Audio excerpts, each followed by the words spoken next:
আলহামদুলিল্লাহি ওয়াহদা والصلاة والسلام على من لا نبي بعد أما بعد فإن خير الحديث كتاب الله وخير الهدي هدي محمد صلى الله عليه وسلم وشر الأمور محدثاتها وكل محدثة بدعة وكل بدعة ضلالة وكل ضلالة في النار فأعوذ بالله من الشيطان الرجيم يا أيها الذين آمنوا اتقوا الله حق تقاته ولا تموتن إلا وأنتم مسلمون عن أبي هريرة رضي الله تعالى عنه قال رسول الله صلى الله عليه وسلم كل أمة يدخلون الجنة إلا من أبى قيل يا رسول الله من أبى قال من أطاعني دخل الجنة ومن عصاني فقد أبى عن عائشة رضي الله تعالى عنها قال رسول الله صلى الله عليه وسلم মান আমিলা আমালান লাইসা আলাইহি আমরুনা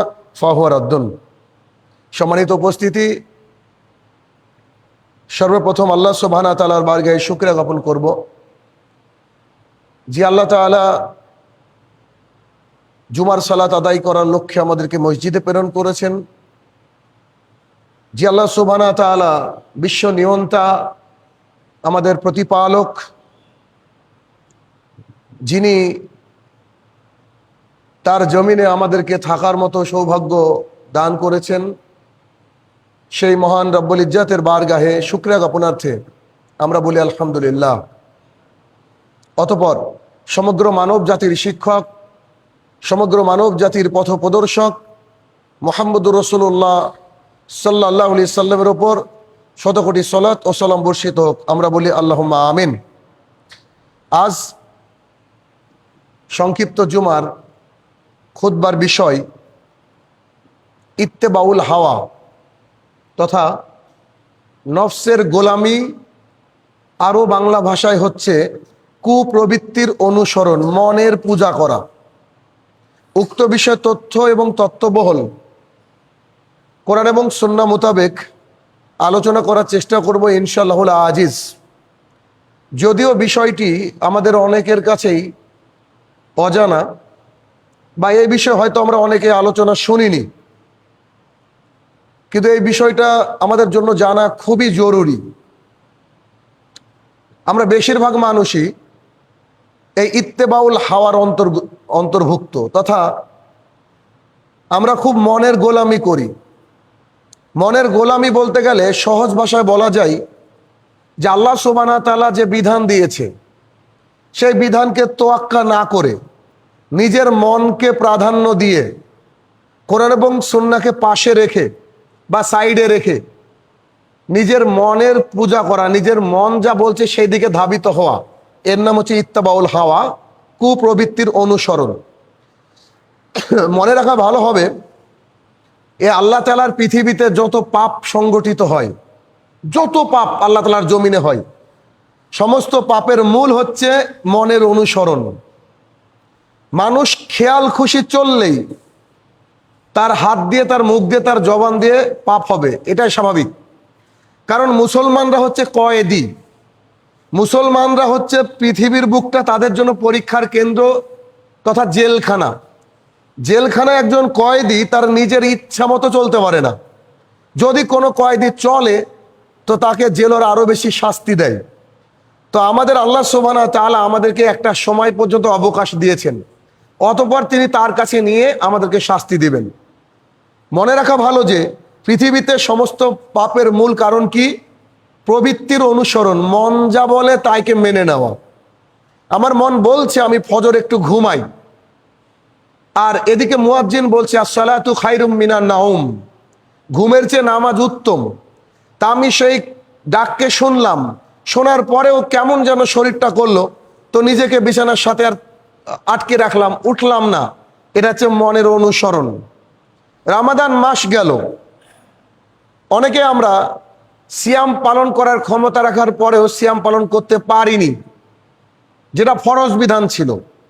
এটা হচ্ছে মনের অনুসরণ। আমরা আল্লাহ সুবহানাহু ওয়া তাআলার কোরআনুল কারীম থেকে জেনেছি যে আল্লাহ তাআলা দিনে রাতে 5 ওয়াক্ত সালাতকে ফরজ করেছেন। আমরা দেখা যাবে জুমার সালাত আদায় করলাম, কিন্তু মাগরিবে আমাদের ইচ্ছা হলো আসলাম অথবা আসলাম না। বা এশার সালাতটা আদায় না করে ঘুমিয়ে গেলাম, এটার নাম হচ্ছে মনের অনুসরণ, প্রবৃত্তির অনুসরণ। তাহলে এই প্রবৃত্তির অনুসরণের মাধ্যমে অনেক বড় পাপ হয়, এমনকি জাহান্নামে পর্যন্ত মানুষ পৌঁছে যায়। সবিস্তারে সংক্ষিপ্ত সময়ে আমি কিছু কথা আপনাদেরকে পেশ করার চেষ্টা করব। তার প্রথম দুটো অংশ হচ্ছে যে আমরা মুসলমান, যদি আমরা নিজেকে মনে করি যে ভোটার আধার বা পাসপোর্টে মুসলমান নয়, অরিজিনাল মুসলমান, খাঁটি মুসলমান, তাহলে এই দুটো বিষয় আমাদেরকে মেনে নিতে হবে। আর যে দুটো বিষয় এখন আমি বলতে যাচ্ছি, এ দুটো মেনে নিলেই একজন মানুষ তার খেয়াল খুশি মতো চলতে পারবে না। তার এক নম্বর হচ্ছে, আল্লাহ সুবহানাহু ওয়া তাআলা কোরআনুল কারীমের মধ্যে বলছেন, খুব প্রসিদ্ধ আয়াত। আল্লাহ সুবহানাহু ওয়া তাআলা বলছেন, কুল ইন কুনতুম তুহিব্বুনাল্লাহ, তোমরা কি আল্লাহকে ভালোবাসতে চাও? আল্লাহ জিজ্ঞাসা করছে মানুষকে, তোমরা কি আল্লাহকে ভালোবাসতে চাও? ফাত্তাবিউনি, তাহলে তোমরা নবীর অনুসরণ করো। আল্লাহ সুবহানাহু ওয়া তাআলা বলছেন, কুল ইন কুনতুম তুহিব্বুনাল্লাহ, তোমরা যদি আল্লাহকে ভালোবাসতে চাও, ফাত্তাবিউনি, তোমরা নবীর অনুসরণ করো। ওয়া ইহিব্বুকুমুল্লাহ, তাহলে আল্লাহ বলছেন আমি তোমাদেরকে নিজে ভালোবাসবো। ওয়াগফির লাকুম যুনুবাকুম আল্লাহু গফুরুর রহিম, আর আমি আল্লাহ তাআলা যখন তোমাদেরকে ভালোবাসবো তখন তোমাদের গুনাহগাতা পাপ সব আমি ক্ষমা করে দেব। তার মানে মনের প্রবৃত্তি, এই যে গোলামি, নফসের গোলামি, মনের পুজো থেকে বেরিয়ে আসার প্রথম রাস্তা হচ্ছে যে একজন মুসলমানকে আল্লাহকে ভালোবাসতে হবে তথা মুহাম্মদ সাল্লাল্লাহু আলাইহি সাল্লামকে হুবহু মেনে নিতে হবে, ঠিক যেমন করে আল্লাহ তাআলা বলেছে। এখন রাসূল সাল্লাল্লাহু আলাইহি সাল্লাম বলেছেন সালাত আদায় না করলে সে ব্যক্তি মুসলমান থাকে না, তাহলে আপনাকে এখন এ কথা মেনে নিতে হবে যে আমাকে 5 ওয়াক্ত সালাত আদায় করতে হবে। রাসূল সাল্লাল্লাহু আলাইহি সাল্লাম বলেছে হারাম জিনিস ভক্ষণ করা যাবে না, কারণ নবীকে অনুসরণ করতে হবে। হারাম জিনিস আমরা খেতে পারবো না, আমরা আমাদের খেয়াল খুশি মতো চলতে পারবো না। আমরা গাইডলাইন যার কাছ থেকে পেয়েছি, আল্লাহ তাআলার কাছ থেকে, রাসূল সাল্লাল্লাহু আলাইহি ওয়াসাল্লামের মাধ্যমে, তাকে আমাদেরকে অনুসরণ করতে বলেন আল্লাহ তাআলা। এইটা এক। দুই, আল্লাহ সুবহানাহু ওয়া তাআলা বলেন ইত্তাবিউ, আমি একেবারে কেটে কেটে বলছি আপনাদের জন্য, বুঝেন। ইত্তাবিউ, তোমরা মেনে নাও, ইত্তেবা করো, অনুসরণ করো, অনুকরণ করো, মা উনদিলা ইলাইকুম, যা তোমাদের উপরে নাজিল করা হয়েছে, মির রাব্বিকুম, তোমাদের রবের পক্ষ থেকে। একেবারে নিট অ্যান্ড ক্লিন আয়াত কোরআনের। আল্লাহ সুবহানাহু ওয়া তাআলা বললেন যে ইত্তাবিউ মা উনদিলা ইলাইকুম, ইত্তাবিউ তোমরা মেনে নাও, অনুসরণ করো, অনুকরণ করো, মা উনজিলা যেটা নাজিল করা হয়েছে, ইলাইকুম তোমাদের উপরে, মির রাব্বিকুম তোমাদের রবের পক্ষ থেকে, আল্লাহর পক্ষ থেকে। আল্লাহর পক্ষ থেকে কি নাজিল হয়েছে? কোরআন এবং সুন্নাহ। তাহলে কোরআন এবং সুন্নাহকে কি করতে হবে? মেনে নিতে হবে। ওটা আমাদের জন্যই নাজিল হয়েছে, এমনি এমনি হয়নি। শুধুমাত্র রমাদান মাসে পড়বো তার জন্য হয়নি, কোরআন খতম দিয়ে জান্নাতে পাঠাবো কাউকে এর জন্য হয়নি, ওই মসজিদে গিয়ে বুট গুনার নাম করে আমি এই কোরআন আমাদের জন্য আসেনি, গলায় মাদুলি তাবিজ হিসাবে গ্রহণ করার জন্য আসেনি, মানুষ মারা গিয়েছে তার পাশে বসে কোরআন পড়বে এই জন্য কোরআন আসেনি। কোরআন আমাদের রবের পক্ষ থেকে এসেছে কি করার জন্য? ইত্তেবা করার জন্য। গাইডলাইন, আমরা পথভ্রষ্ট মানুষ, পথভ্রষ্ট ছিলাম, আল্লাহ তাআলা নাজিল করে বলছে দিস ইজ দ্য ট্রাক, এই হচ্ছে তোমার রাস্তা, এই রাস্তায় চলো, খবরদার অন্য রাস্তায় যাবে না। কারণ আমি যেতে চাই করিমপুর, আমাকে এইদিকে যেতে হবে। আমি যদি ডোমকলের বাসে উঠে আমি জীবনেও করিমপুর পৌঁছতে পারবো না। তাই ঠিক আমাকে কোরআন আমাকে বলে দিয়েছে যে তুমি যদি জান্নাতে যেতে চাও, আল্লাহর রাস্তায় আসতে চাও, মুসলমান হিসাবে বাঁচতে চাও, আল্লাহর সান্নিধ্য লাভ করতে চাও, তাহলে তোমাকে রবের পক্ষ থেকে যা নাজিল হয়েছে তা মেনে নিতে হবে। এই দুটো কথা মনে রাখবেন। তাহলে দুটো বাক্য, এক, নবীকে অনুসরণ করতে হবে, দুই, রবের পক্ষ থেকে যা নাজিল হয়েছে তার উপরে পূর্ণ একেবারে নিজেকে ছেড়ে দিতে হবে। মানে আপনার আমার মনের পূজা, আপনার আমার প্রবৃত্তির গোলামিকে একেবারে কন্ট্রোল করে আমাদেরকে চেষ্টা করতে হবে। আচ্ছা, প্রবৃত্তির গোলামির ব্যাপারে আল্লাহ সুবহানাহু ওয়া তাআলা কোরআনুল কারীমে বহুত আয়াত এনেছেন। যেমন আপনার সূরা জাসিয়া 23 নম্বর আয়াত আল্লাহ তাআলা বলেছেন, তারপরে আপনার সূরা কাসাসের 50, সূরা নিসার 135, সূরা আনামের 119, এরকম অনেক আয়াত আল্লাহ সুবহানাহু ওয়া তাআলা বলেছেন। আমি একটা ছোট্ট আয়াত আপনাদেরকে বলবো, আর তা হচ্ছে সূরা জাসিয়ার 23 নম্বর আয়াত। আল্লাহ সুবহানাহু ওয়া তাআলা বলছেন, তবে কি আপনি লক্ষ্য করেননি? আমি অনুবাদটা বলছি, তবে কি আপনি লক্ষ্য করেননি, মানে মোহাম্মদ সাল্লাল্লাহু আলাইহি ওয়াসাল্লামকে বলছেন আল্লাহ সুবহানাহু ওয়া তাআলা, তবে কি আপনি লক্ষ্য করেননি তাকে, ওই লোককে আপনি খেয়াল করেননি যে নিজের নাফসকে, খেয়াল খুশিকে তাদের ইলাহ, তাদের রব বানিয়ে নিয়েছে? কত বড় ভয়ঙ্কর কথা। আল্লাহ সুবহানাহু ওয়া তাআলা মুহাম্মদ সাল্লাল্লাহু আলাইহি ওয়াসাল্লামকে বলছে, তবে কি আপনি খেয়াল করেননি তাদেরকে, ওই সব লোকদেরকে যারা নিজের অন্তরকে ইলাহ, মাবুদ বানিয়ে নিয়েছে। মানে ওই সব লোকের মাবুদ, ওই সব লোকের ইলাকে আল্লাহ নয়, ওর অন্তরে গোলাম। আপনি এখনো মাঠে যান, মানুষ কাজ করছে, অথচ এখন নামাজ চলছে, এখন খুতবা চলছে, আজান হওয়ার পর যা কাজ করবেন সবই হারাম। যান আপনি দেখেন কাজ চলছে।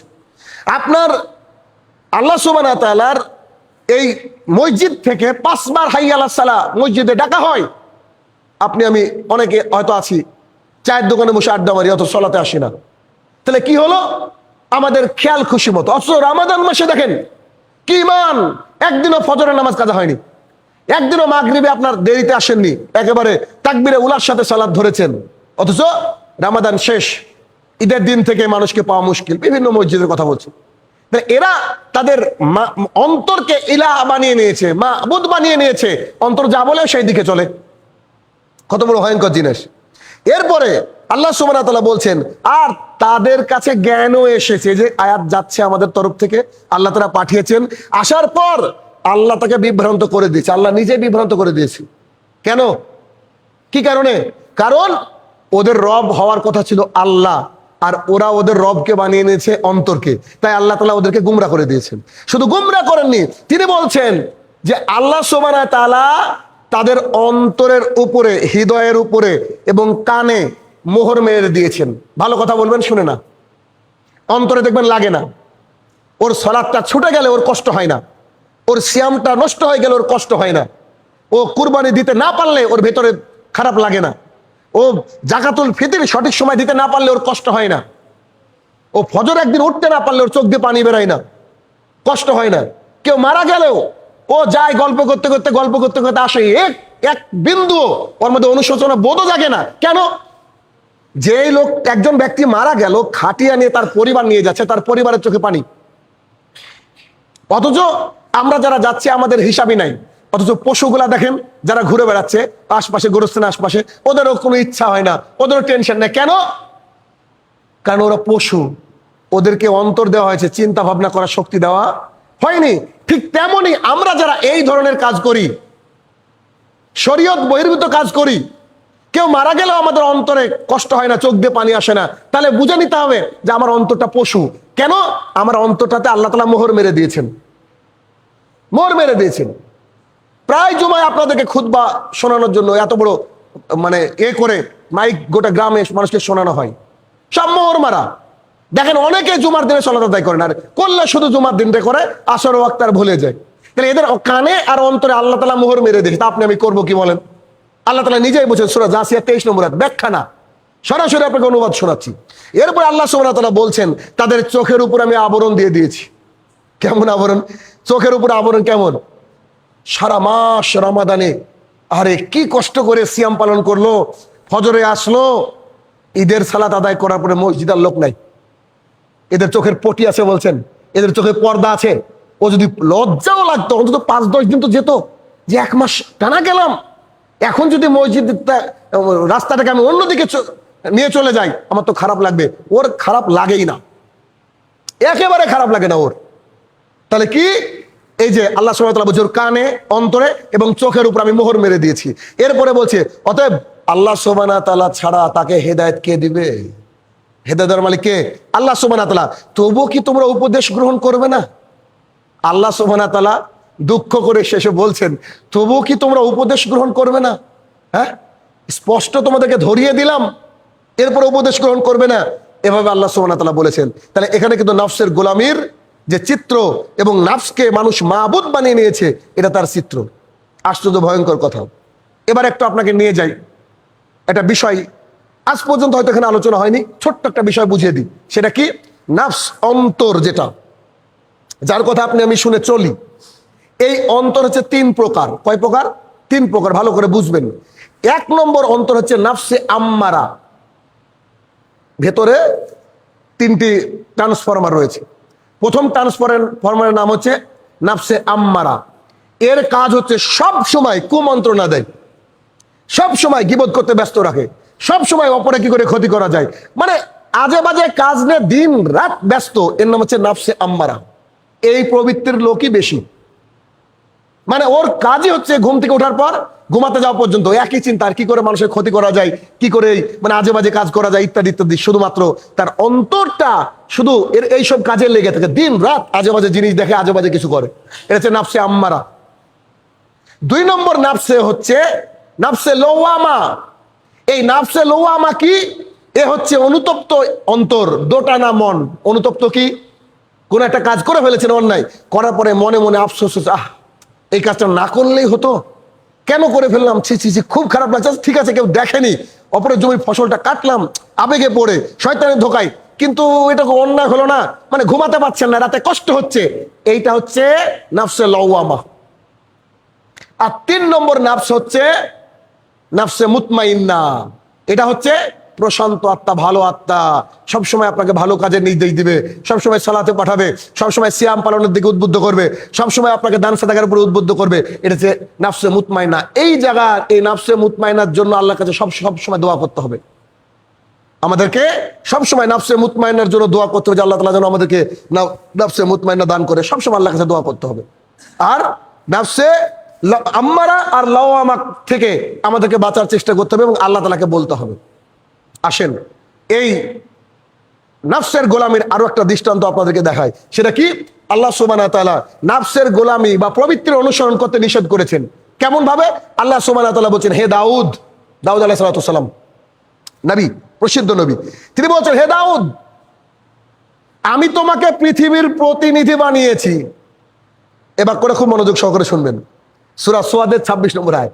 আল্লাহ সুবহানাহু ওয়া তাআলা বলছেন, হে দাউদ, মানে নবী দাউদ আলাইহিস সালাম, মানে যাকে আল্লাহ তাআলা একটা স্পেশাল পাওয়ার দিয়েছিলেন, স্পেশাল ক্ষমতা দিয়েছিলেন, বিশাল জলিল কদর নবী, অনেক কিছু কন্ট্রোল আল্লাহ তাআলা হাতে দিয়েছিলেন।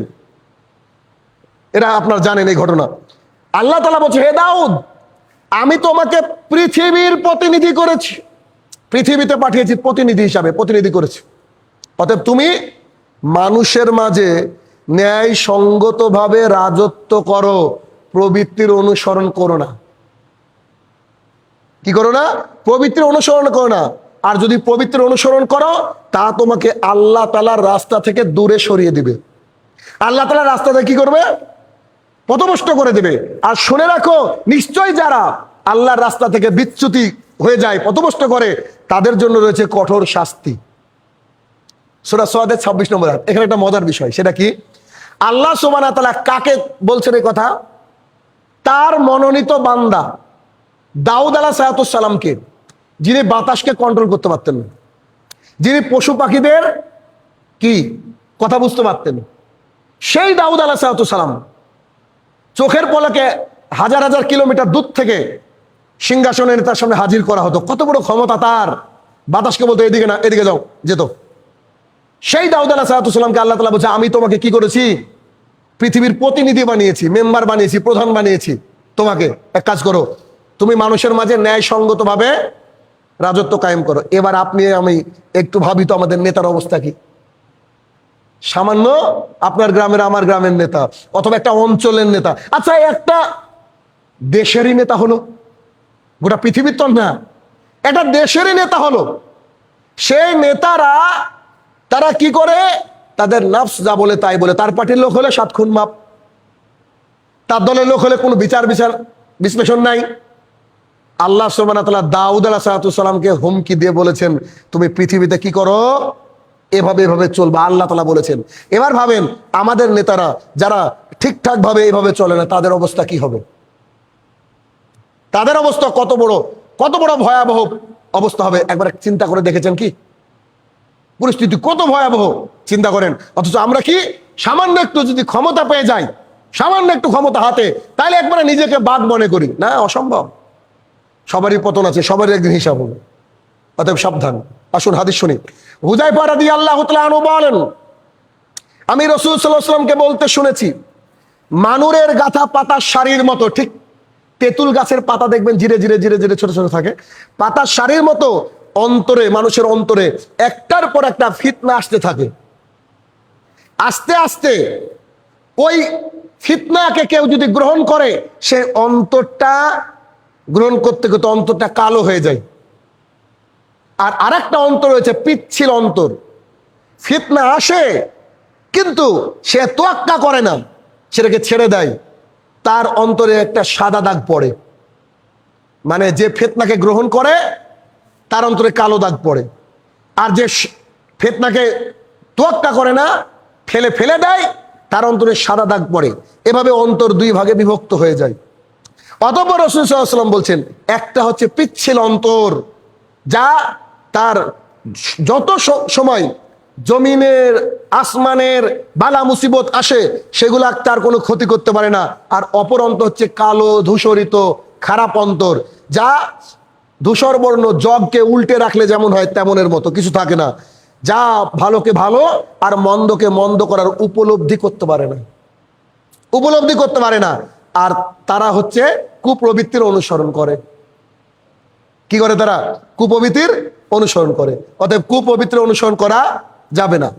আব্দুল্লাহ ইবনে আমর ইবনে আস রাদিয়াল্লাহু তাআলা আনহু বলেন, আমি রাসূল সাল্লাল্লাহু আলাইহি ওয়াসাল্লামকে বলতে শুনেছি, রাসূল সাল্লাল্লাহু আলাইহি ওয়াসাল্লামকে বলতে শুনেছি, ততক্ষণ পর্যন্ত তোমাদের কেউ পূর্ণাঙ্গ মুমিন হতে পারবে না যতক্ষণ না তার প্রবৃত্তি আমার আনিত বিধানের অনুগত না হবে, আমার আনিত বিধানের অনুগত না হবে। মানে মন যেটা বলছে সেটাকে না মেনে আল্লাহ রাসূল সাল্লাল্লাহু আলাইহি ওয়াসাল্লাম কি বলেছে তাই দেখে ওইটার উপরে যখন আমি ঈমান আনবো আর আমার প্রবৃত্তিকে কবর দিব, ততক্ষণ পর্যন্ত পূর্ণাঙ্গ মুমিন হওয়া যাবে না। ঠিক ফজরের সালাতের উদাহরণ দিলাম ওইরকম, মানে মন চাইবে ঘুমাতে কিন্তু আল্লাহ রাসূল বলেছে আসতে হবে, তাইলে আমাকে আসতে হবে, ব্যাস এটা হচ্ছে অনুসরণ থেকে দূরে থাকা। এরকম অনেক হাদিস রয়েছে। তারপর একটা হাদিস রয়েছে, আবু বারজা রাদিয়াল্লাহু তাআলা আনহু বলেন, আমি রাসূল সাল্লাল্লাহু আলাইহি ওয়াসাল্লামকে বলতে শুনেছি, বা তিনি বলেছেন যে আমি তোমাদের প্রতি, মানে আমাদের প্রতি, রাসূল সাল্লাল্লাহু আলাইহি ওয়াসাল্লাম বলছেন, আমি তোমাদের প্রতি তোমাদের পেট সবচেয়ে খারাপ নিকৃষ্ট জিনিস দিয়ে আমরা পরিপূর্ণ করি, তোমাদের লজ্জাস্থানের কামনা বাসনা, যার কারণে বেশি মানুষ জাহান্নামে যাবে, ভ্রষ্টতা ও কুপ্রবৃত্তির গুমরাহি হতে ভয় করি। এটা রাসূল সাল্লাল্লাহু আলাইহি ওয়াসাল্লাম ভয় করেছিলেন কি? মানুষের পেট তাকে খারাপ দিকে নিয়ে যাবে, মানুষের লজ্জাস্থান তাকে খারাপ দিকে নিয়ে যাবে, মানুষের কামনা বাসনা তাকে খারাপ দিকে নিয়ে যাবে, আর প্রবৃত্তির গোলামি, অন্তরের পুজো মানুষকে খারাপ দিকে নিয়ে যাবে। আল্লাহ সাল্লাল্লাহু আলাইহি ওয়াসাল্লাম ভয় করেছেন, হাদিস থেকে দেখলাম। এবার আমরা মনীষী বিখ্যাত ব্যক্তিত্ব সাহাবায়ে কেরাম বলেছেন বা অন্যান্য মনীষীরা কি বলেছেন তার থেকে নিব। খুব আমার ফেভারিট একটা বাক্য এই অংশের মধ্যে পাবেন, তা হচ্ছে আলী ইবনে আবি তালেব রাদিয়াল্লাহু তাআলা আনহু বলেন, এটা বাড়িতে নিয়ে যান, কথাগুলো এত দামি, এত আমার কাছে ভালো লেগেছে, কথাগুলো শুনেন। সেটা কি, মানে আমি হয়তো বোঝাতে পারবো না, এত সুন্দর কথা। আলী ইবনে আবি তালেব রাদিয়াল্লাহু তাআলা আনহু বলেন, আমি আমার জীবনে সবচেয়ে বেশি দুটো জিনিসকে ভয় করি। আলী ইবনে আবি তালেব তিনি বলছেন, আমি আমার জীবনে সবচেয়ে বেশি দুটো জিনিসকে ভয় করি। এক, বড় আশা, উচ্চ আকাঙ্ক্ষা। কারণ উচ্চ আকাঙ্ক্ষা হচ্ছে আখিরাতকেও ভুলিয়ে দেয়। কত বড় কথা, যে ওর তিনতলা আমার নাই, আখিরাতকে ভুলিয়ে দেয়, মানুষ কম্পিটিশনে মেতে যায়। উচ্চ আকাঙ্ক্ষা, যা আছে তা নিয়ে আলহামদুলিল্লাহ বলতে পারি না, দিন রাত মেহনত করছি কি করে এই করা যায় সেই করা যায়। উচ্চ আকাঙ্ক্ষা, এটাকে আমি সবচেয়ে বেশি ভয় করি। দুই, প্রবৃত্তির গোলামি, প্রবৃত্তির গোলামি, অন্তরের পুজো, মন যা বলছে তাই।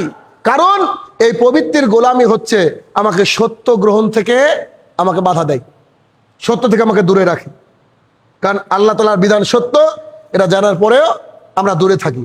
অতঃপর তিনি বললেন, শুনে রাখো, আখিরাত, দুনিয়া চলে যাচ্ছে সামনের দিকে আর আখিরাত এগিয়ে আসছে, উভয়েরই সন্তান রয়েছে, তোমরা আখিরাতের সন্তান হও, দুনিয়ার সন্তান হও না। কি বলছেন? তোমরা আখিরাতের সন্তান হও, দুনিয়ার সন্তান হও না। দেখেন, দুনিয়া চলে যাচ্ছে আর আখিরাত এগিয়ে আসছে, যত বয়স যাচ্ছে আখিরাত এগিয়ে যাচ্ছে। অতঃপর তিনি যে বাক্য বলেছেন আমার সবচেয়ে বেশি ভালো লেগেছে, তিনি বলছেন, শুনে রাখো, এ জগতে আমল আছে হিসাব নাই, ওখানে হিসাব আছে আমল নাই। কি কঠিন বাক্য! মানে এই দুনিয়াতে আমল আছে কিন্তু হিসাব নেওয়া হবে না। আর ওই দুনিয়াতে হিসাব নেওয়া হবে, আমল করার সুযোগ দেওয়া হবে না। আজকে ক্ষমতা আছে, আজকে আমরা আমল করছি না, আজকে মারা গেলে আল্লাহকে যদি বলে আল্লাহ একটা সেজদা দেবো, আল্লাহ পারমিশন দিবে না। একবার সুবহানাল্লাহ বলবো, আল্লাহ পারমিশন দিবে না। একবার আলহামদুলিল্লাহ বলবো, কবরে ফেরেশতা পারমিশন দিবে না। তাহলে ওইখানে হিসাব আছে কিন্তু আমল করার ব্যবস্থা নেই। এখানে আমল করার ব্যবস্থা আছে কিন্তু হিসাব নেই। চিন্তা করেন, তাহলে আমাদেরকে নিজেকে শুধরাতে হবে, পবিত্র গোলামি থেকে আমাদেরকে বেরিয়ে আসতে হবে। আল্লাহ সুবহানাহু ওয়া তাআলা আমাদেরকে সেই তৌফিক আদা করুক। আল্লাহুম্মা আমিন। আলহামদুলিল্লাহি ওয়াহদাহ ওয়াসসালাতু ওয়াসসালামু আলা মান লা নাবিয়্যা বাদা, আম্মা বাদ। আরো অনেক কিছু ছিল, আমি ইন শর্ট করার চেষ্টা করি। সেটা হচ্ছে নাফসের গোলামি। নাফসের গোলামির মাধ্যমে কি হয় চিন্তা করেন, কি হয়েছে ইতিপূর্বে। দেখেন নাফসের গোলামি যে কত ভয়াবহ জিনিস, একটু বলার চেষ্টা করি। এক, আদম আলাইহিস সালামের দুই সন্তান হাবিল আর কাবিল। কাবিল হাবিলকে হত্যা করলো। কেন? হাবিলের কুরবানি কবুল হলো, কাবিলেরটা কবুল হলো না। তখন সে তার নাফসের উপরে ভর করে বলল যে আমি তোমাকে হত্যা করব। এই হত্যা করার প্ল্যানটা কে দিয়েছিল তাকে? তার অন্তর, তার অন্তর দিয়েছিল। এই যে দেখেন, নাফসের গোলামির কারণে আল্লাহ তাআলার জমিনে প্রথম হত্যা হয়। আল্লাহ তাআলার জমিনে প্রথম হত্যা কি? এই নাফসের গোলামির কারণে। তো যারা নাফসের গোলামি করবেন তারা এরকম এই কাজেও লিপ্ত হতে পারেন। এক। দুই, মিশরের ওই যে আজিজের স্ত্রী জুলাইখা নামে পরিচিত, তিনি, তার বাড়িতে কিনে নিয়ে যাওয়া হলো আমাদের নবীকে, ইউসুফ আলাইহিস সালাম। আপনার বাড়িতে তখন মানুষ হাটে বিক্রি হতো, তো যে আপনি কাউকে কিনে আনবেন সে সেই বাড়ির কি হয়? সন্তানই হয়। হিসাব তো, যাকে কিনে আনা হয়তো সে তো সন্তানই হয়। জুলাইখারও তো সন্তানই ছিল সেটা।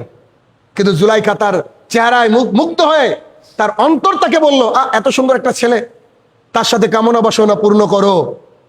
তখন সে এই অনৈতিক কাজে লিপ্ত হওয়ার চেষ্টা করলো। আর তিনি আল্লাহর উপরে ভরসা করলেন। এই আজিজের স্ত্রী তার অন্তরের কথা শোনার ফলে সে এই নাফসের গোলামি করার কারণে কি হয়েছিল? এই পাপ সে সংগঠিত হয়েছিল, যা ইতিহাস সাক্ষী, কোরআন সাক্ষী, গোটা পৃথিবীর মানুষ জানে। তিন, মূসা আলাইহিস সালামের যুগে বনী ইসরাইলদের ওই যে ঘটনা, যখন তিনি গেলেন তাওরাত আনতে সিনাই পর্বতে, এসে দেখছেন তার ভাই সহ বাছুরের পূজা করা শুরু করেছে। এর অন্তরের প্রবৃত্তি। কারণ দেখেন মূসা আলাইহিস সালাম এমন একজন নবী যার সামনে লোহিত সাগর, পার হওয়ার রাস্তা নেই। আল্লাহ তাআলা পার হওয়ার রাস্তা করে দিয়ে ফেরাউনকে ডুবিয়ে মারলেন। তারা দেখলো এত বড় ইমানদার মানুষ, সবাই হয়ে গেল। দেখলো কিছু দূর যাওয়ার পরে বলছে খাবার কই? আল্লাহ তাআলা আসমান থেকে মান্না ও সালুয়া পাঠালেন, আসমানি খাবার। তারাও নিল, তাদেরকে বাসস্থানের ব্যবস্থাও আল্লাহ করে দিলেন। মাত্র 40 দিনের জন্য তিনি তুর পাহাড়ে গিয়েছেন, সে সিনাই পর্বতে গিয়েছেন, সিনাই মরুভূমির তুর পাহাড়ে গিয়েছেন। এসে দেখছেন বাছুরের পূজা। তার মানে কি? তারা নবীর সাথে থাকার পরেও পথভ্রষ্ট হয়ে গেছিল। কেন? অন্তর, তাদের অন্তর গোলামি করতে বলেছিল, নাফসের গোলামি করতে বলেছিল। এরপরে আসিয়ার ঘটনা, লম্বা ঘটনা, আসিয়ার ঘটনা তাই। এরপরে কারুন, ওই যে মূসা আলাইহিস সালামের বিরোধিতা করার কারণে। এরপরে নূহ আর লূত আলাইহিস সালামের স্ত্রী, নবীর স্ত্রী হওয়ার পরও তারা পথভ্রষ্ট। চিন্তা করেন, নবীর স্ত্রী নূহ আলাইহিস সালাম এবং লূত আলাইহিস সালামের ঈমান না আনার ঘটনা। তারা তো ঈমান আনেনি। নবীর হওয়ার পরে কি তাদের অন্তর তাদেরকে কুমন্ত্রণা দিয়েছিল, সূরা তাহরিমের মধ্যে রয়েছে। তারপরে রোমের বাদশাহ যে কাইসার, আল্লাহ রাসূল সাল্লাল্লাহু আলাইহি ওয়াসাল্লামের মানে কি বলছো ওটাকে, লেটার, পত্র পাওয়ার পরে ছিঁড়ে ফেলেছিল সবারই সামনে। কত বড় সাহস, পত্র ছিঁড়ে ফেলেছিল। এরকম বলতে গেলে আরো হবে, আবু লাহাব, আবু জাহাল, ওতবা, সাইবা, এরা ঈমান আনেনি। শিক্ষিত মানুষ ছিল, বিচক্ষণ মানুষ ছিল, বুদ্ধিমান মানুষ ছিল, তারপরে ঈমান আনেনি। কেন? নাবিকে স্বয়ং দেখার পরে, মুজিজা দেখার পরে তারা ঈমান আনেনি। এর কারণ কি? তাদের অন্তর বলেছিল, ওই কার কথা মানবি রে, ও তো আমাদের সাথে বাজারে যায়, আমাদের সামনে চোখের সামনে মানুষ হলো, ও কি আর নবী হতে পারে? চিন্তা করেন। তাহলে এই হচ্ছে অবস্থা। এটা হচ্ছে নাফসের গোলামির দৃশ্য। নাফসের গোলামি ত্যাগের কয়েকটা কথা বলি আপনাকে, কারা কারা ত্যাগ করেছে।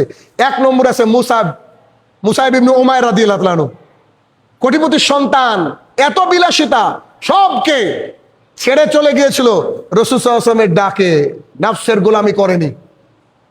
দুই, আবু তালহা রাদিয়াল্লাহু আনহু, মদিনার বুকে কোটি কোটি মিলিয়ন মিলিয়ন ডলারের বাগান তিনি আল্লাহ রাস্তায় দান করে দিয়েছিলেন। তার অন্তর তাকে ধোঁকা দিতে পারেনি। আমরা যেমন দান করতে গেলে, তুমি দান করবা, এত কষ্ট করে ইনকাম করেছো, তুমি দান করবা, তুমি আল্লাহ রাস্তায় কুরবানি দেবা, ওরে বাপরে বাপ, অন্তর আমাদেরকে একবার পেড়ে দেয়, চেপে একেবারে কবর দেওয়ার চেষ্টা করে, অথচ আমরা এখান থেকে বেরোতে পারি না। এগুলো সব নফসের গোলামি, অন্তরে গোলামি। তিন, সোহাইব রুমি রাদিয়াল্লাহু আনহু, কোটি কোটি টাকার সম্পদ রাসূল সাল্লাল্লাহু আলাইহি ওয়াসাল্লামের সাথে সাক্ষাৎ করার জন্য মক্কাবাসীকে দিয়ে চলে গিয়েছিলেন। তার অন্তর তাকে ধোঁকা দিতে পারেনি। এরকম করে ফেরাউনের স্ত্রী আসিয়া মুকুটকে ত্যাগ করে দিয়ে আল্লাহকে বলেছেন, আল্লাহ, ফেরাউন এবং তার দলবল থেকে আমাকে বাঁচাও, আর তোমার কাছে আমার জান্নাতে একটা ঘর নির্মাণ করো। নফসের গোলামির এই দৃশ্য, মানে গোলামি ত্যাগের এই দৃশ্য চিন্তা করেন। আচ্ছা, খুব সংক্ষেপে দুটো হাদিস দিয়ে খুতবা শেষ। সেটা কি? সেটা হচ্ছে, প্রথম হাদিস, এই যে জান্নাত আর জাহান্নাম আল্লাহ তাআলা বানিয়েছে, এই জান্নাত জাহান্নাম বানিয়েছে, আমরা সবাই আকাঙ্ক্ষা করি আমরা সবাই জান্নাতে যাব, কিন্তু যদি আমরা নফসের গোলামি করি তা আমরা জান্নাতে যেতে পারবো না। তার হাদিস শুনেন, দেখেন একটা ছোট্ট হাদিস। আনাস ইবনে মালিক রাদিয়াল্লাহু তাআলা আনহু বলেন, রাসূল সাল্লাল্লাহু আলাইহি ওয়াসাল্লাম বলেছেন, জান্নাতকে অপছন্দনীয় জিনিস দ্বারা ঘিরে রাখা হয়েছে। জান্নাতে যেতে গেলে অপছন্দনীয় জিনিসকে আপনাকে ধরে রাখতে হবে। গায়ে যদি স্রোত যেদিকে যায় ওইদিকে যান হবে না। এলাকার মানুষ আপনাকে টিটকিরি মারবে, খারাপ কথা বলবে, ঠেস মেরে কথা বলবে। আপনি যদি আপনার রাস্তায় চলেন, আপনাকে বলবে, দাড়ি রাখলে বলবে মৌলবি হয়েছিস, আপনার স্ত্রী বোরকা পরলে বলবে যে গিন্নি হয়েছিস, আপনি টাকনুর উপরে প্যান্ট পরলে আপনাকে বলবে জোকার, আপনি কোরআন এবং সুন্নাহ মানলে আপনাকে বলবে গোড়া মানুষ। এগুলো শুনতে হবে। হ্যাঁ, এগুলা দিয়ে জান্নাত পাওয়া যাবে। আর জাহান্নামকে কামনা বাসনা দ্বারা ঢেকে রাখা হয়েছে। কত মানুষ ঈদের দিনে এমন এমন পোশাক পরে বেরিয়েছে রাস্তায়, পরের দিনে প্রোগ্রাম না থাকলে বুঝতে পারতাম না যে এরকমও মানুষ ঘুরে। কিন্তু আপনি বাড়িতে বসে আছেন, আপনি নিজেকে কন্ট্রোল করতে, আপনার ছেলে আপনার মেয়ে বড় হয়েছে তাকে কন্ট্রোল করে রেখে দিয়েছেন, আপনার নফসের গোলামি করতে দেননি। পরিস্থিতি কি ভয়াবহ! অতএব জান্নাত অত সহজ না। শেষ হাদিস আজকের খুতবার, শুনেছেন বহুবার, তারপর আবারও বলি। আবু হুরায়রা রাদিয়াল্লাহু তাআলা আনহু বলেন, রাসূল সাল্লাল্লাহু আলাইহি ওয়াসাল্লাম বলেছেন, আল্লাহ সুবহানাহু ওয়া তাআলা জান্নাত আর জাহান্নামকে তৈরি করলেন। অনেক আগের ঘটনা। তৈরি করার পর আল্লাহ সুবহানাহু ওয়া তাআলা জিবরাইলকে ডাকলেন, এই জিবরাইল শোনো। জি আল্লাহ বলেন, জান্নাতকে দেখে আসো, যাও জান্নাতকে দেখে আসো। জিবরাইল আলাইহিস সালাম জান্নাতের ওখানে গিয়ে দেখছেন জান্নাতের যে নিয়ামত, এই নিয়ামত দেখার পরে এসে বলছেন, আপনার ইজ্জতের কসম, আল্লাহর কসম করে বলছি, আপনার কসম, জান্নাতের কথা দুনিয়ার মানুষ যেই শুনবে সেই জান্নাতে যাবে, সবাই জান্নাতে যাবে। জান্নাতে দুঃখ নাই, জান্নাতে টেনশন নাই, জান্নাতে কষ্ট নাই, যা চাইবেন তাই পাবেন, আনলিমিটেড। কোনো পরিশ্রম করা লাগবে না, কোনো ইবাদত করা লাগবে না। মানে এত অসাধারণ জায়গা, খাতার আলা কালবে বাসার অন্তর কল্পনা করতে পারে না জান্নাতে কি কি আছে, অন্তর কল্পনা করতে পারবে না, এত নিয়ামত রয়েছে জান্নাতে। তো এই কথা যে শুনবে সে তো জান্নাতে যাবেই। আল্লাহ সুবহানাহু ওয়া তাআলা বলছে, তাই ঠিক আছে, এবার যাও, এবার যাও। তখন আল্লাহ সুবহানাহু ওয়া তাআলা করলেন কি? জান্নাতকে কষ্ট দিয়ে ঘিরে দিলেন, নফসের গোলামি ত্যাগ দিয়ে ঘিরে দিলেন, নফসের গোলামি ত্যাগ দিয়ে ঘিরে দিলেন।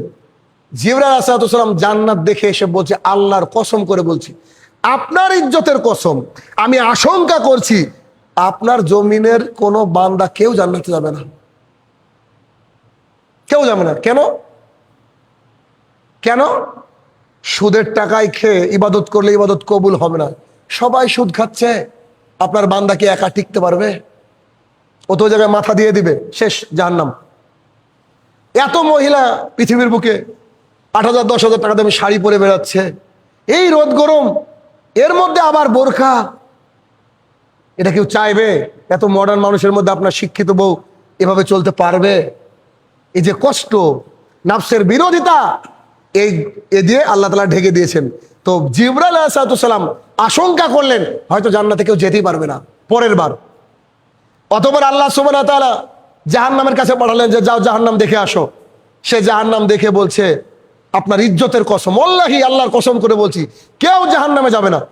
ওরে বাপ রে বাপ, কি ভয়াবহ পরিস্থিতি, দূরেও দাঁড়ানো যাচ্ছে না। এই জাহান্নামে কেউ যায়? আল্লাহ তাআলা বলছে তাই, ঠিক আছে এবার যাও। চারিদিকে আল্লাহ তাআলা প্রবৃত্তির গোলামি দিয়ে ঢেকে দিলেন। মন যা চাই তাই করলে জাহান্নাম। এবার চারিদিকে মন চাওয়া বস্তুগুলোকে দিয়ে দিলেন। এদিকে অর্কেস্ট্রা, এদিকে গান, এদিকে সুদ, এদিকে ঘুষ, এদিকে নেতা হওয়া, এদিকে নানা রকমের মডার্ন জিনিস দিয়ে ঢেকে দিলেন।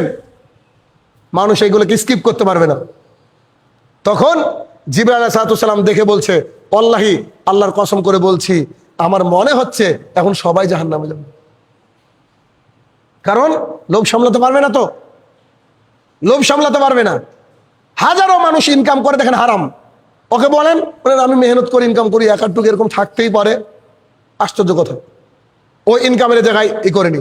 হাজারো মানুষ হারামের কাছে মাথা নত করে বসে আছে। নাফসের গোলামি থেকে ওঠা খুব মুশকিল। তবে নাফসের গোলামি করলে জাহান্নামে যেতে হয়, এটা মাথার মধ্যে রাখবেন। এতক্ষণ আপনাদেরকে কোরআন এবং সুন্নাহ মোতাবেক এতটুকুই বোঝানোর চেষ্টা করলাম যে নাফসের গোলামি খুব ভয়াবহ জিনিস। এই নাফসের গোলামি থেকে বাঁচা কিন্তু খুব মুশকিল ব্যাপার। সবসময় আল্লাহ তাআলা জিকির করতে হবে, সবসময় হারামের সাথে কম্প্রোমাইজ করবো না বলে দৃঢ় প্রতিজ্ঞ হতে হবে। তাতে যদি গোটা পৃথিবী একদিকে যায় যাক, জেল সেল ফাঁসি যা হয় হোক, আরে মারা তো যেতে হবে, আল্লাহর সামনে তো দাঁড়াতে হবে, সেদিন প্রতিশোধ নিব। আজকে যারা আমাকে কষ্ট দিচ্ছে আমি সেই দিন প্রতিশোধ নিব। দেখি না হয় কিনা, চেষ্টা করা যায়, তো চেষ্টা করা যায়। তবে চেষ্টা খুব মুশকিল একটা ব্যাপার, চেষ্টা খুব মুশকিল। শুনলে তো খারাপ লাগবে, শুনলে খারাপ লাগবে, কারণ মডার্নের পরিস্থিতি এতটা ভয়াবহ। একটা ছোট্ট বিষয় মনে পড়লো বলি। বারাসাতে আমার এক স্টুডেন্ট, ছাত্রী, তার বয়স 5-6 বছর হবে সম্ভবত, অনেকে দেখেছেন, খুব সুন্দর করে ইংরেজি বলছিল যে মেয়েটা। তার মামা মানে তার মায়ের মামার পরিবার ঈদের ছুটি বা বিভিন্ন ছুটিতে বাড়িতে আসে, তাদের মিট টুগেদার হয়েছিল, একসাথে সবাই এসেছে ছুটিতে সাক্ষাৎ করতে গিয়েছে। ওই ছোট্ট মেয়েটা হিজাব পরে গিয়েছে, তার মাও বুরখা পরেছে, ইদানিং বুরখা পরে আলহামদুলিল্লাহ, হিজাব পরে গিয়েছে। তো সেই পার্টিতে গিয়ে শুধুমাত্র বাচ্চাটা হিজাব পরার কারণে ওই মেয়েটা আমাকে বলছে যে স্যার ওর মাও আমার ছাত্রী, অনেক অনেক কোটিপতি মানুষ ওরা। ওর মাও আমাকে বলছে যে স্যার কি বলবো আপনাকে, আমার মামা এতটা ভৎসনা করতে লাগলো, বলছে তোর মেয়ে এতটা ট্যালেন্টেড, তুই এখন একে হিজাব পরাচ্ছিস। আমি বললাম যে মামা হিজাব কি ট্যালেন্টকে ঢেকে রাখতে পারে নাকি? বলছে না না, অন্যায় করলি। কারণ তার মামার হচ্ছে মডার্ন, তাদেরও অবস্থা অনেক বিশাল কোটিপতি তারা, কিন্তু তার মামা সে আমেরিকার ক্যালিফোর্নিয়ার কোনো একটা মানে বিশ্ববিদ্যালয়ের প্রফেসর ফিজিক্সের, আর তার মামি আমেরিকায় ক্যান্সার নিয়ে গবেষণা করে, মানে কোটিপতি পরিবার। তো বলছে যেদিন থেকে এই কথা বলেছে সেদিন থেকে আমি শুধু কেঁদে যাচ্ছি। তা আমি তাকে সান্ত্বনা দিয়ে বললাম আপনি আপনার মামার জন্য দোয়া করেন, আর আপনার মামাকে একদিন জবাব দিবে আপনার এই সন্তান, আপনি তার জন্য বদদোয়া করবেন না, ওরা বুঝে না। আমি তাকে জিজ্ঞাসা করলাম আপনি কি জিজ্ঞাসা করেছেন তারা কেমন থাকে? বলছে হ্যাঁ স্যার আমি জিজ্ঞাসা করলাম মামা তাহলে আপনারা আছেন কেমন, লাখ লাখ কোটি কোটি টাকা যাদের ইনকাম, বলছে চলে যাচ্ছে। আর আমাকে জিজ্ঞাসা করার সাথে আমার ছোট মেয়েটা বলছে আলহামদুলিল্লাহ আমাদের মতো ভালো ভালো মানুষ ভালো অবস্থায় বাড়ার সাথে আছে কিনা কেউ জানি না। কি বলছেন? সে বলছে যে গোটা পরিবার বাইরে থেকে যারা খেয়েছে একেবারে আমাদেরকে কুকুরের চেয়ে নিচ করে দেখলো, অথচ অপরাধ কি? আমরা শুধু হিজাব পরেছি, এটাই অপরাধ। চিন্তা করা যায়, একবার ভাবেন। নাফসের গোলামি ত্যাগ, আমি এই ঘটনায় তাকে বলছিলাম যে নাফসের গোলামি ত্যাগ করতে হবে। নাফসের গোলামি ত্যাগ করেন, আল্লাহ তাআলা আপনাকে উন্নততর জায়গায় নিয়ে যাবে ইনশাল্লাহ, এ আমরা আশাবাদী। অতএব হে আমার প্রতিপালক, আমরা যেন এই নাফসের গোলামি ত্যাগ করে কোরআন এবং সুন্নাহর পথে চলতে পারি, আতিউল্লাহ আতিউর রাসূলের পথে চলতে পারি। আল্লাহ তুমি সেই তৌফিক আদা করো, আল্লাহুম্মা আমিন। হে আমার প্রতিপালক, যেদিন আমাদের কাছে মালাকুল মতকে তুমি পাঠাবা সেদিন যেন আমাদের উপরে তুমি রাজি খুশি হয়ে যাও। আল্লাহ তুমি সেই তৌফিক আদা করো, আল্লাহুম্মা আমিন।